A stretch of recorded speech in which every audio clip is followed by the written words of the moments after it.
Hello everyone, SQL structured Curie language course में खुशामदीद, जहां हम स्ट्रक्चर्ड क्यूरी लैंग्वेज के कॉन्सेप्ट्स को समझ रहे हैं।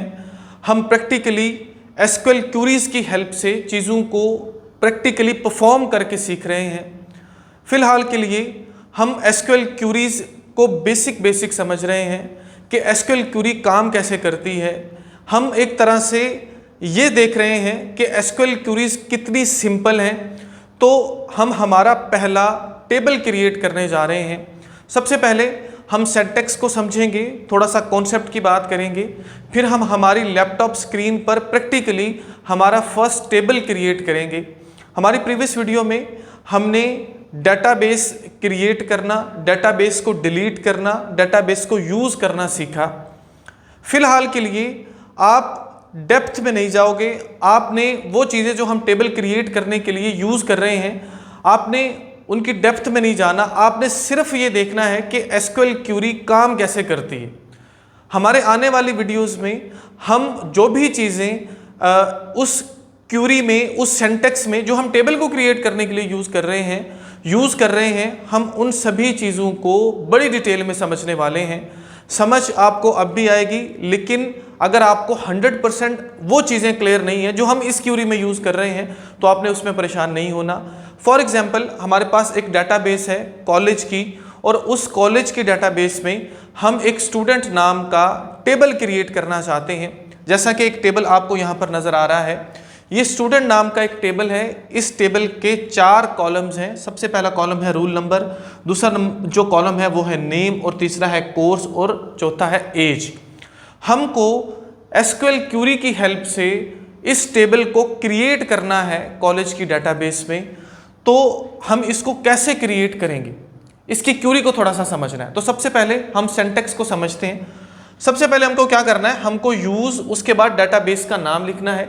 डेटाबेस का नाम वो डेटाबेस जिसमें हम ये टेबल क्रिएट करने जा रहे हैं। तो हम कॉलेज की डेटाबेस के अंदर ये टेबल क्रिएट करने जा रहे हैं। प्रैक्टिकली हम करेंगे भी इसी वीडियो में। तो हम यहाँ पर लिखेंगे यूज़, उसके बाद हम लिखेंगे कॉलेज, जो कि डेटाबेस का नाम है जो हमने ऑलरेडी क्रिएट की हुई है। उसके बाद टेबल को क्रिएट करने के लिए हमको क्रिएट टेबल लिखना है। उसके बाद हमको टेबल का नाम देना है। तो टेबल का नाम क्या हमारा होगा, वो होगा स्टूडेंट। उसके बाद हमको पैरेंथेसिस को स्टार्ट करना है, और उसके अंदर हमको कॉलम्स को क्रिएट करना है। अब इन कॉलम्स का मतलब है कि हम हमारे टेबल का स्कीमा बना रहे हैं। हम टेबल का डिज़ाइन यहाँ पर डिफाइन कर रहे हैं कि हमारे टेबल के अंदर कौन कौन सा डाटा जो है वो स्टोर किया जाएगा। तो पहले कॉलम के लिए हमको यहाँ पर कॉलम नेम 1, मतलब पहले कॉलम का नाम लिखना है। उसके बाद हमको डाटा टाइप लिखनी है, और फिर उसके बाद हमको कांस्टेंट लिखना है। अब डाटा टाइप क्या है, कांस्टेंट क्या है, आपने डीपीएमएस में इसको ज़रूर पढ़ा होगा।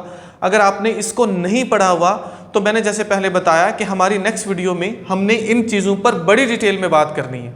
फिलहाल के लिए आपको सिर्फ एसक्यूएल क्यूरी को समझना है कि ये कैसे काम कर रही है, कैसे ये वर्क करती है। उसके बाद हम दूसरे कॉलम का नाम लिखेंगे, उसकी डाटा टाइप, उसके बाद उसका कांस्टेंट। बेसिकली डाटा टाइप किसको बोलते हैं, हम ये बताते हैं कि ये जो कॉलम है, जैसे यहाँ पर रोल नंबर का हमने एक कॉलम बनाया, उसके अंदर डाटा किस टाइप का स्टोर होगा। क्या उसके अंदर इंटीजर डाटा स्टोर होगा, क्या उसके अंदर स्ट्रिंग टाइप का डाटा स्टोर होगा। तो हम जब कॉलम का नाम यहाँ पर डिफाइन कर रहे होते हैं, जब हम स्कीमा बना रहे होते हैं, तो हम कॉलम के नेम के बाद उसकी डाटा टाइप बताते हैं। फिर उसके बाद हम कांस्टेंट बताते हैं। कांस्टेंट बोला जाता है सम काइंड ऑफ रूल्स को, या हम ऐसा बोल सकते हैं कि क्या हम इस कॉलम पर कुछ लिमिटेशंस लगाना चाहते हैं, क्या हम यहाँ पर कुछ पाबंदियाँ या कुछ कांस्टेंट्स, कुछ सम काइंड ऑफ रूल्स लगाना चाहते हैं, तो हम यहाँ पर उसको डिफाइन करते हैं। ये कैसे होंगे, हम प्रैक्टिकली चीज़ों को देखेंगे।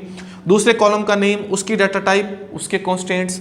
इसी तरह से तीसरे कॉलम का नेम, उसकी डाटा टाइप और उसके कांस्टेंट। इसी तरह से सो ऑन, जितने भी कॉलम्स हमारे पास होंगे, हमको ये चीज़ें जो है वहाँ पर लिखना है हमारी क्यूरी में। और फाइनली हम पैरेंथेसिस को क्लोज करके एंड पर सेमीकोलन लगाते हैं। फिर हम इसको रन करते हैं, तो हमारा जो टेबल है वो क्रिएट हो जाता है। तो हम यहाँ पर इसको थोड़ा सा समझ लेते हैं, फिर प्रैक्टिकली भी हम हमारे सिस्टम पर भी जो है इस क्यूरी को रन करके देखेंगे। तो यहाँ पर अगर आप देखो, सबसे पहले नंबर पर हमारे पास जो कॉलम नेम है वो है रोल नंबर, दूसरा है नेम, तीसरा कोर्स और चौथा एज। हम लिखेंगे यूज कॉलेज, हमने डेटाबेस का नाम लिखा जिसमें हम इस टेबल को बनाने जा रहे हैं। फिर हम लिखते हैं जी क्रिएट टेबल, जो क्यूरी है, उसके बाद स्टूडेंट जो कि इस टेबल का नाम है। जो भी टेबल का नाम आप रखना चाहते हो वो आप यहाँ पर लिखोगे, पैरेंथेसिस को स्टार्ट करोगे। सबसे पहले नंबर पर हमने यहाँ पर लिखा रोल नंबर, मतलब नेम, पहले कॉलम का नेम जो कि है रोल नंबर। उसके बाद हमने बतानी है डाटा टाइप, तो मैं इसकी डाटा टाइप यहाँ पर बता रहा हूँ इंट, ठीक है। मैंने यहाँ पर कैपिटल में लिखा हुआ है, आप इसको स्मॉल लेटर्स में भी लिख सकते हो, कोई मसला नहीं। उसके बाद मैंने कांस्टेंट यहाँ पर बताया प्राइमरी की, कि ये जो कॉलम है इस कॉलम को हमको प्राइमरी की बनाना है। प्राइमरी की क्या होती है, फॉरेन की क्या होती है, ये सारी चीज़ें जो इस क्यूरी में हम यूज़ कर रहे हैं। अगर आपको इसका पता है, डीबीएमएस में आप पढ़ चुके हो, जो एसक्यूएल का प्री रिक्विजिट है, तो वेल एंड गुड। अगर आपको इसका नहीं पता तो हम हमारी नेक्स्ट वीडियोस में इन पर डिटेल पर बात करेंगे, तो आपने कंफ्यूज नहीं होना। उसके बाद ये हमारा पहला कॉलम जो है वो हमने यहाँ पर जो है वो डिफाइन कर दिया, उसके लिए क्यूरी लिख दी। सबसे पहले नंबर पर हमने कॉलम का नाम लिखा, उसके बाद डाटा टाइप, फिर उसके बाद हमने उसका कांस्टेंट बताया। कॉमा लगा के हमको आ जाना है नेक्स्ट लाइन पर। दूसरा कॉलम हमने नेम के नाम का बनाना है, तो हमने यहाँ पर लिखा नेम और उसकी हमने डाटा टाइप यहाँ पर बताई। तो यहाँ पर हमारे पास वेरकर जो है डाटा टाइप है, जिसको वेरिएबल कैरेक्टर भी बोला जाता है। पैरेंथेसिस में हमने 50 लिखा। ये जो डाटा टाइप है एसक्यूएल की, बेसिकली ये एक स्ट्रिंग की तरह की डाटा टाइप है, आप इसको अल्फान्यूमेरिक डाटा टाइप बोल सकते हो।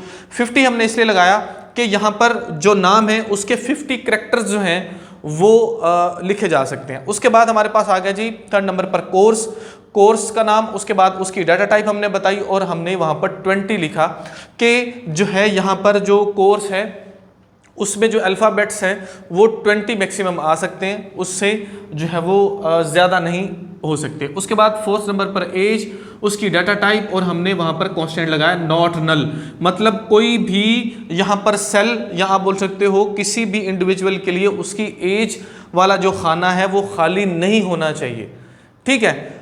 जैसा कि किसी की कोई जीमेल एड्रेस है फॉर एग्जांपल, या फ़ोन नंबर है, या कुछ ऐसी चीज़ जो खाली हो सकती है। हम ये चाहते हैं कि हर इंडिविजुअल, हर स्टूडेंट अपनी एज यहाँ पर लाजमी जो है वो बताए। तो अगर ये कोई भी स्टूडेंट डाटा फिल करते हुए आगे एज नहीं लिखेगा तो ये एरर देगा। उसके बाद हमने पैरेंथेसिस को क्लोज किया और सेमीकोलन को लगाया। सिंपल सी कहानी। हम जा रहे हैं हमारी कंप्यूटर स्क्रीन पर, जहां पर हम टेबल को क्रिएट करने के लिए क्यूरी लिखेंगे, टेबल के अंदर डाटा को इंसर्ट करने के लिए क्यूरी लिखेंगे, और टेबल को देखने के लिए जो है उसके जो मेथड्स हैं उसको समझेंगे, उसकी क्यूरी लिखेंगे। हम जा रहे हैं हमारी कंप्यूटर स्क्रीन पर। हम आ चुके हैं कंप्यूटर स्क्रीन पर, जहां आपको MySQL वर्कबेंच का इंटरफेस नजर आ रहा है। हमने हमारा फर्स्ट टेबल क्रिएट करना है, लेकिन टेबल को क्रिएट करने से पहले हम दोबारा से डाटाबेस क्रिएट कर रहे हैं। हम कॉलेज नाम की डाटाबेस को क्रिएट करेंगे और उस कॉलेज नाम की डाटाबेस में स्टूडेंट नाम का टेबल क्रिएट करेंगे, जिसमें 4 कॉलम्स होंगे, जिस पर हमने अभी बात की। तो डाटाबेस को क्रिएट करने के लिए सिंपल हमको क्यूरी लिखना है, क्रिएट डाटाबेस। उसके बाद हमको स्पेस देना है और डाटाबेस का नाम लिखना है। तो डाटाबेस का नाम हम रख रहे हैं कॉलेज, उसके बाद हम लगा रहे हैं सेमीकोलन। इसको करते हैं सिलेक्ट और इसको हम जो है वो एग्जीक्यूट कर देते हैं। नीचे हमको यहाँ पर एक्शन आउटपुट में ग्रीन टिक मिल रहा है, मतलब हमारी डाटाबेस क्रिएट हो चुकी है। हम जाएंगे स्कीमास वाले पेन में और जाके इसको करते हैं रिफ्रेश। तो ये देखिए यहाँ पर कॉलेज नाम की डाटाबेस जो है वो क्रिएट हो चुकी है। सिंपल हमको इस डाटाबेस को यूज करते हुए स्टूडेंट नाम का टेबल क्रिएट करना है। जब भी आपको किसी डाटाबेस में कुछ काम करना होता है तो आप उससे पहले यूज की क्यूरी लगाते हो। तो सिंपल मैं यहाँ पर लिखता हूँ यूज, उसके बाद मैं डाटाबेस का नाम दूंगा। डाटाबेस का नाम है कॉलेज, तो यहाँ पर लिख लिया हमने कॉलेज, सेमीकोलन लगाया और इसको हम कर लेते हैं जी रन। अब हम जो भी काम करेंगे इस लाइन के नीचे, यूज कॉलेज के नीचे, मतलब हम कॉलेज नाम की जो डाटाबेस है उसके अंदर ही वो सारे का सारा काम कर रहे हैं। तो हमको टेबल को क्रिएट करना है। टेबल हमको करना है स्टूडेंट नाम का क्रिएट, जिसके अंदर 4 कॉलम्स होंगे, रोल नंबर, नेम, कोर्स और एज। तो हमको टेबल को क्रिएट करने के लिए क्यूरी लिखना है। सबसे पहले हम लिखेंगे क्रिएट, उसके बाद हम लिखेंगे टेबल, क्रिएट टेबल लिख लिया। उसके बाद हम स्पेस देते हैं और उसके बाद हमको जो है वो टेबल का नाम लिखना है, जिस नाम से हमको टेबल को क्रिएट करना है। तो टेबल हमको क्रिएट करना है जी स्टूडेंट के नाम से। स्टूडेंट लिखा, पैरेंथेसिस लगाई, पैरेंथेसिस को क्लोज कर लेते हैं, सेमीकोलन लगा लेते हैं और यहाँ पर हमने इंटर को प्रेस किया। अब यहाँ पर हमको क्या करना है, हमको इस टेबल जो कि स्टूडेंट नाम का है इसके सभी कॉलम्स को डिफाइन करना है। तो उसके लिए हमको क्यूरी लिखना है। तो सबसे पहला जो कॉलम नेम है वो है रोल नंबर, तो मैंने यहाँ पर लिखा रोल नंबर, उसके बाद दी स्पेस। अब हमको इस कॉलम जिसका नाम रोल नंबर है इसकी डाटा टाइप यहां पर बतानी है, तो डाटा टाइप यहां पर होगी जी इंटीजर। उसके बाद देते हैं स्पेस और उसके बाद हमको यहां पर कांस्टेंट जो है वो डिफाइन करना है। तो इस कॉलम का हमने कांस्टेंट लगाया कि ये जो कॉलम है ये क्या होना चाहिए, ये प्राइमरी की होना चाहिए। और हम आ जाते हैं नेक्स्ट लाइन पर, यहां पर दूसरे कॉलम को हम डिफाइन करेंगे। तो दूसरे कॉलम का नाम क्या है जी, नेम है। उसके बाद हमने दी स्पेस और इसकी जो डाटा टाइप है वो हमने यहां पर बताई और हमने यहां पर ये बताया कि इसके अंदर मैक्सिमम 50 कैरेक्टर्स होने चाहिए, कॉमा लगाया और आ गए नेक्स्ट लाइन पर। यहां पर हमको तीसरे कॉलम का नाम लिखना है जो है कोर्स, उसकी हमने बताई डाटा टाइप और उसके बाद जो है हमने यहां पर पैरेंथेसिस में बताया कि इसके अंदर मैक्सिमम 20 कैरेक्टर्स जो हैं वो होने चाहिए, कॉमा लगाया और आगे नेक्स्ट लाइन पर। अब हमारे पास लास्ट जो है वो कॉलम नेम है जो है एज, उसके बाद हमने इसकी जो डाटा टाइप है वो बता दी इंटीजर और इसका हमने कांस्टेंट यहां पर डिफाइन किया कि इसके अंदर कोई भी वैल्यू जो है वो नल नहीं होनी चाहिए, मतलब कोई भी इंडिविजुअल जो है उसकी एज खाली नहीं होनी चाहिए। इसके बाद हमको कॉमा लगाने की जरूरत नहीं। अब हम सिंपल क्या करते हैं, इसको करते हैं सिलेक्ट क्रिएट टेबल वाली क्यूरी को और इसको हम कर देते हैं रन। जैसे रन करते हैं नीचे हमको ग्रीन टिक मिलता है, मतलब हमारी क्यूरी जो है इसमें कोई एरर नहीं है। सिंपल हम जाएंगे स्कीमास वाले पेन में और यहां पर जाके इसको करते हैं रिफ्रेश। तो ये देखिए कॉलेज के नीचे हमको टेबल्स जो हैं वो मिल रहे हैं। यहां पर आपको टेबल्स के साथ ये एरो मिल रहा है, इसके ऊपर हम करते हैं क्लिक। तो ये देखिए टेबल्स में स्टूडेंट नाम का टेबल जो है वो आपको यहां पर दिखाई दे रहा है। अब क्वेश्चन ये माइंड में आता है कि इस टेबल के जो कॉलम्स हैं वो हमको कैसे दिखाई देंगे। यहां पर तो हमने जो है वो लिख दिया, हमारी क्यूरी भी एग्जीक्यूट हो गई, तो ये हमको कैसे दिखाई देंगे। तो यहां पर ये नीचे देखिए आपको इन्फॉर्मेशन के ऊपर यहां पर मिल रहा है रोल नंबर, नेम, कोर्स और एज। यहां पर टेबल है और उसकी वैल्यूज यहां पर मिल रही हैं। उसके साथ साथ आप यहां पर जाओगे, ये देखिए यहां पर आए जो है आपको नजर आ रहा है बिल्कुल एरो के साथ। इसके ऊपर जाके आप क्लिक करते हो तो आपको कॉलेज डॉट स्टूडेंट के नाम से कुछ इस तरह से यहां पर जो है वो एक विंडो मिलती है।